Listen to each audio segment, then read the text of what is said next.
our queen. You can see that she's marked with a blue dot. What we're going to do now is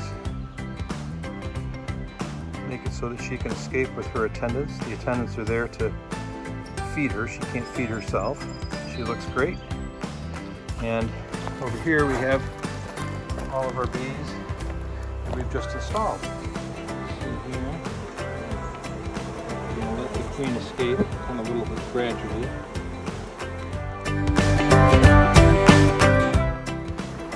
There we go. We've the sugar water, the feeder on top. Now we'll put the top on. The bees are still down here, escaping from the crate. They're gradually making their way out, trying to get accustomed to their new home.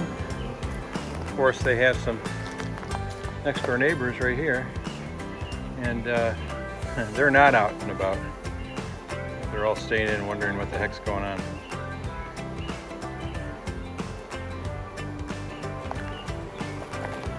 You can see a lot of them still congregating underneath. I tried to shake them out, but they'll come out by tonight, I think.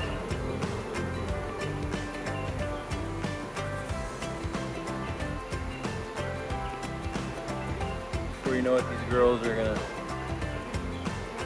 fully furnish their new home. The queen is in there. She's probably out as well. She'll go out on her maiden flight and hopefully start laying some brood. 2 hives, that's it for the year.